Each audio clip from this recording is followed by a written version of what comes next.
Mesdames et messieurs,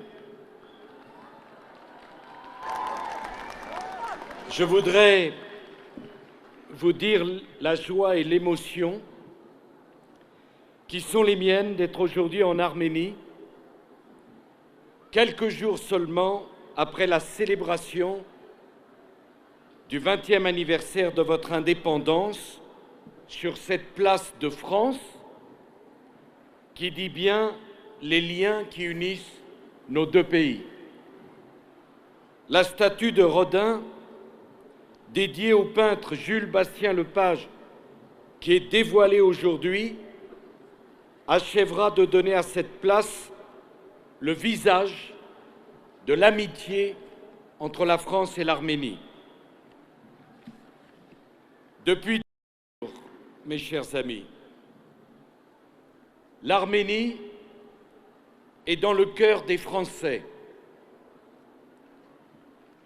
Nos deux pays, l'Arménie et la France, se ressemblent. L'Arménie, comme la France, est riche d'une histoire 2 fois millénaire. Et l'Arménie, comme la France, est attachée à sa culture. Elle revendique une identité qui s'est forgée dans les épreuves de l'histoire. Et c'est bien dans l'adversité que Français et Arméniens se sont le mieux révélés et qu'ils ont découvert une force en eux qu'ils ne soupçonnaient même pas. Les liens entre la France et l'Arménie sont enracinés dans la longue durée. La chrétienté, les croisades appartiennent à notre histoire commune. Le dernier roi d'Arménie se trouve aux côtés des rois de France, dans la basilique Saint-Denis. Le collège arménien, inauguré par Lamartine, est aujourd'hui encore à Sèvres un lieu de référence pour l'enseignement de l'arménien en Europe. Au XIXe siècle, l'élite arménienne a été formée à Paris, mais c'est dans la terrible épreuve du siècle passé qu'a fini de se nouer l'amitié indéfectible entre l'Arménie et la France. Au lendemain de la première entreprise d'extermination de l'histoire moderne, des dizaines de milliers d'Arméniens ont cherché et trouvé refuge en France. Ils ont trouvé dans la France une seconde patrie, sans jamais oublier l'Arménie. La France a reconnu la sentence de mort décrétée alors contre tout un peuple en l'appelant par son nom, le seul nom possible, le génocide. Un génocide. Sera Spanou Tioun.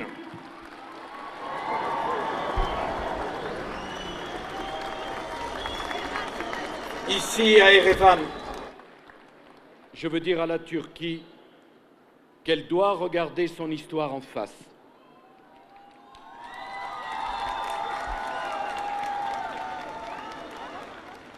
Il n'y a que les grands pays qui sont capables de regarder leur histoire en face. Et la réconciliation ne peut se faire qu'à ce prix. Mes chers amis, la France est fière de tous ses fils et filles d'Arménie qui lui ont donné le meilleur d'eux-mêmes et qui l'ont enrichi. La France n'oublie pas ce qu'elle doit à des hommes comme Misak Manouchian, héros de la résistance contre les nazis. C'est un Arménien qui nous a aidés à retrouver notre honneur et notre liberté. Chers amis, l'héritage des siècles a fait de la France et de l'Arménie à jamais des nations sœurs. Nous devons maintenant nous projeter dans l'avenir. Nous devons relever ensemble les défis de l'avenir.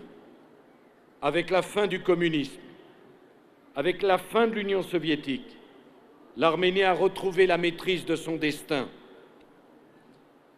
Le 21 septembre 1991 s'est ouvert un nouveau chapitre de votre histoire. D'abord, ce furent, hélas, des années de guerre, des années ponctuées d'épreuves et de souffrances. L'Arménie les a surmontées grâce aux vertus de son peuple, le courage, l'ardeur au travail, une formidable envie de vivre qui est le propre des Arméniens. Vous pouvez être fiers du chemin parcouru depuis l'indépendance. L'alternance au pouvoir, la construction d'une démocratie apaisée, l'admission au sein du Conseil de l'Europe, le rapprochement avec l'Union européenne, tout ceci, ce sont autant de succès dont le peuple et le gouvernement arménien peuvent être fiers. L'Arménie a le droit de ne plus vivre en état de guerre, fût-elle larvée. L'Arménie a le droit de ne plus vivre enclavée, car cet isolement imposé empêche son développement et l'avenir de sa jeunesse. Le temps est venu de trouver le chemin d'une paix durable. Le temps est venu de concrétiser l'espérance qu'avait fait naître, Monsieur le Président, dans le monde entier, la signature des protocoles entre l'Arménie et la Turquie. Le temps est venu de prendre le risque de la paix, car le risque le plus grand pour l'Arménie, c'est celui de l'immobilisme. La France sera à vos côtés et redoublera d'efforts pour vous aider à trouver un règlement juste, durable, pacifique.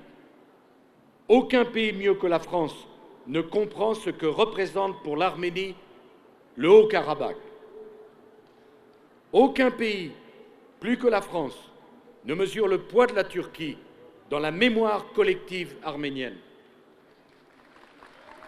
Mais aucun pays ne sait davantage que la France, mes chers amis, qu'il n'est de blessures si vives qui ne puissent être guéries, qu'il n'est de fossés si profonds entre deux peuples qui ne puissent être comblés. C'est le chemin que la France a emprunté avec l'Allemagne après 1945, alors que le souvenir de l'occupation et des atrocités de la guerre était encore si douloureux.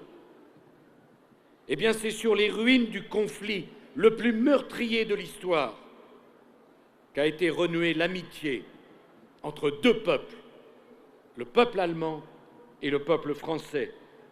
Une amitié qui est aujourd'hui, plus que jamais, le pilier de l'Europe. Il aura fallu la vision d'hommes d'exception, le général de Gaulle et le chancelier Adenauer, pour que soit scellée la réconciliation entre la France et l'Allemagne.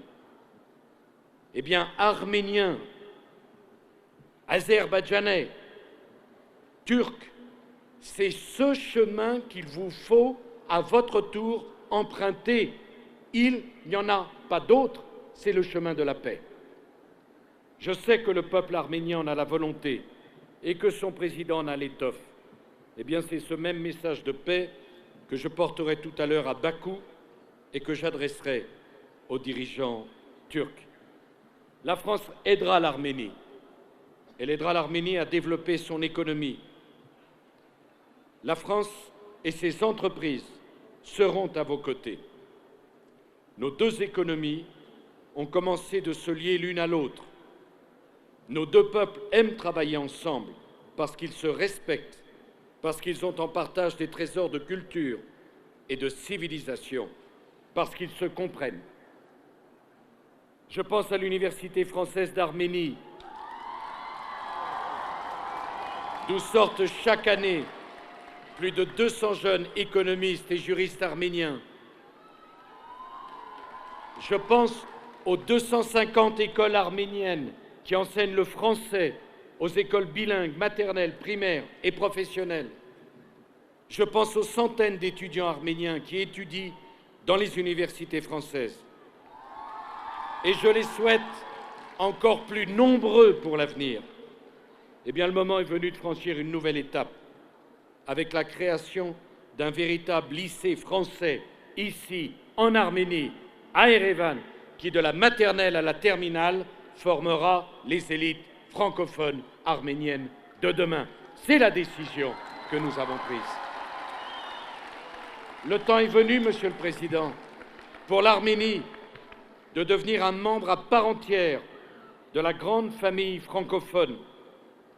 L'Arménie aime le français, aime la culture française, sans jamais oublier sa propre langue et sa propre culture. Au moment même où je m'adresse à vous, des archéologues français et arméniens travaillent main dans la main pour exhumer le passé glorieux de l'Arménie qui appartient au patrimoine de l'humanité.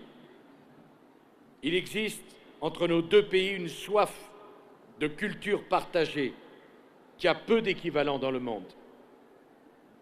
Robert Kédigian, Serge Avdekian, Alain Terzian, Simon Abracrian, Van Martirolian, André Manoukian, Michel Legrand, Hélène Séguéra et Charles Aznavour